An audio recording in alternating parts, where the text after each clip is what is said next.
баярлалаа. За Монгол Улсын нутаг дэвсгэр засаг захиргааны нутаг дэвсгэр нэгж түүний удирдлагын тухай хуульд бас өөрчлөлт оруулах гэж байгаа. Энэ хуулийн хилцгийг бол зарчим үед дэмжиж байна. Хилцгийг. Яг зүгээр оруулж ирж байгаа хуулийн төслүүд дээр бол бас олон хувилбарууд ярих болцоо бол харагдаад байна. Тийм учраас хилцгийг бол дэмжиж байна. Мэдээж хоёр талтай.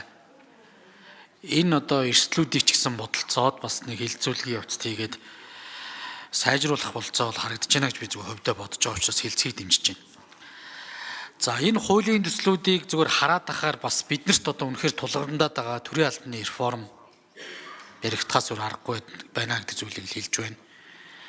Сонгуулийн хууль тогтоомжийг сайжруулах асуудал бас яригдахаас өөр аргагүй байна гэдэг зүйлийг л илтгэхэд байна. Тэгэхээр би юу ярих гэж байна гэхээр ерөн зүгээр одоо заавал одоо орон нутгийн түвшинд ажиллаж иж бас энэ яам тамгын газарт ажилдаг бас нэг ерхий юм шалгуур байж боловсон хүчний бас урсгалыг доороос нь дээшээ ингэж бэлтгэж гаргаж ирэх энэ бодлого руу явах цаг болж. Тэгэхээр энийг бас зүгээр цаашдаа бас уялдуулж бас ярилцах ёстой. Ерөн зүгээр яг бодит байдал дээр сумын түвшинд бараг дэвших хүн олдохгүй. За эргээд одоо бас яг ажил албатай хүмүүсүүд нь ажиллаа өгөө сонгуульд оролцох боломжгүй болчиход байгаа. Энэ бол үнэн. Тэгээ бараг хамгийн одоо ах トゥ олонтоо л нёгийгээ дэвшүүлцдэг. Иймэрхүү байдлаар явж байгаа л да. Тэгээд сүултээ ах トゥ нарын бараг хурал болж таарад байх шиг байна. Тэгэхээр энэ өөрөө эргээд ингээ Монгол төрийн шийдвэр тэр орон нутгийн анхан шатн дээр очиж хэрэгжихгүй юу? Тэн дээрээс иргэдийнхэн санал хүсэлтийг аваад яг дээд шатны байгууллагада гаргаж ирэхгүй юу гэдэг дээр бас асуудлууд үүсэж байгаа үнэн. Тэгээ энэ ч ерөөсөө 2-3 ах トゥ олонтой хүмүүсүүдийн баг хэрүүлийн талбар болчтой юм билээ ш зарим сумын хуралч. Тэгэхээр энийг ингээд одоо шийдэх энэ оролдлогоодыг бол бид нар дэмжнэ. Хоёрдугаарт яг зүгээр одоо ингээд орон нутгийн сонгуульд ороход бас ингээд төрийн сумын түвшинд ингээд зөвшөөрж байгаа боловч энийг бол зөвхөн төрийн захиргаагаар биш үгэн төрийн үйлчлэгийг бас хамруулах бодолцуул яад юм бол зүгээр бодол бас байна. Энийг бас зүгээр бас хилцүүлгийн явцад ингээд анхаарай. Хоёрдугаарт энэ орон нутгийн сонгуулийг ерөн зөвхөн сум дүүргийн төвшөнд хийвэл яад юм бэ гэдэг зүйл байна. Сум дүүргээс одоо юу гэдгийг сонгогдоод тэн дээрээс дахиад нэг төлөөлөгчөө аймаг руугаа нийслэл руугаа илгээдэг. Жишээ нь би одоо нийслэл дээр ярил л та. Нийслэлийн 9 дүүргийн сонгуул яваад нийслэлийн одоо 45 төлөөлөгчд яг оногдож байгаа кодоороо одоо сонгон архинаас нь сонгон архин дүүргийнхээ хэмжээнд сонгогдсон төлөөлөгчдөөс 10-ыг одоо санал авсан хувь хэмжээгээр нийслэл руу илгээдэг. За Баянзүрх 10-ыг ч байт юм уу. Ингээд Чингэлтэй Сүхбаатар нь хэд ич байт. Ийм байдлаар яваад одоо химнэхээсээ гадна боловсон хүчний асуудлуудыг болон яг энэ уялдаатай байдлаар орон нутгийн бодлого бас хэрэгжих энэ болцоо бүрдээд байгаа. Тэгэхээр ерөн зүгээр цаашдаа энэ сонгуулийн болоо төрийн албаны реформыг зайлшгүй хийх цаг болжээ.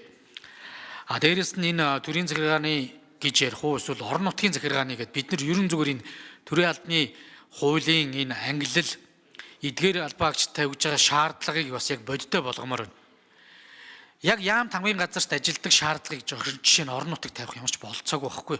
Энийг бидэд бас бодиттой хүлээмжшүүлэх хэрэгтэй байна. Харин яам тамгын газарт ажиллах хүн бол заавал орон нутагт ажилладаг байх ч гэдэм үү. Энэ ажил амьдралыг бас мэдж суралцж дээшээ гардаг тэр зарчмыг одоо хэвшүүлэх бодлого болох тал дээр бас анхаарах хэрэгтэй. Тэгээд яг энэ саналуудыг хилцээд явах нь зөв баг. Тэгээд үйлчилгээний албаагчдыг ерөн зүгээр бодолцуул яах вэ?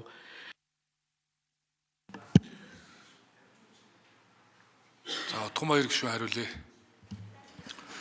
За сайн зориг гишүүнтэй бол одоо яг санал нэг байна. Энэ бол одоо яг нэг үгүй хэлэхэд сонгуулийн болон төрийн албаны одоо шинжилгэлийн одоо эхлэлээ. Энэ бол яагарахгүй.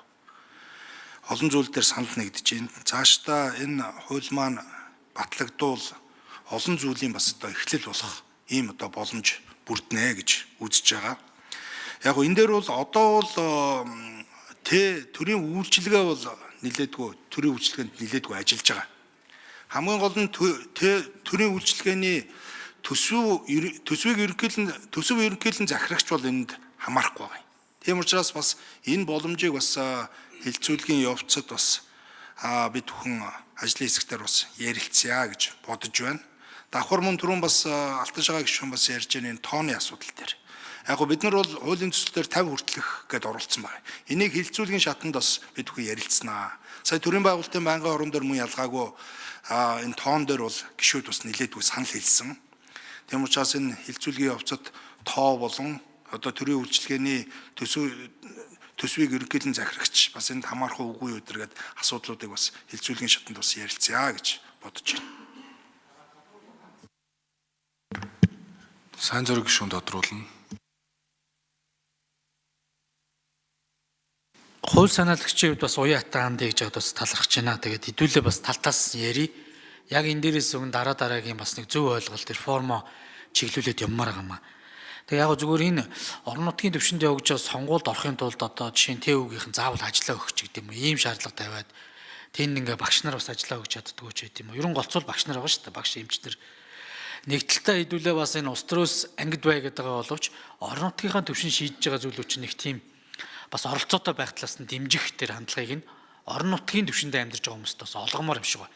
За аймаг нийслэлээр арай өөр байдлаар ч гэдэг юм уу.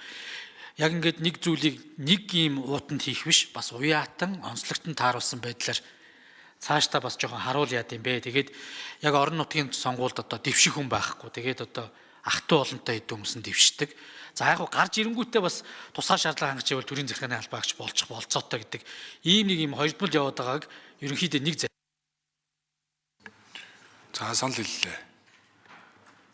Баатар Жовын мөнх соёл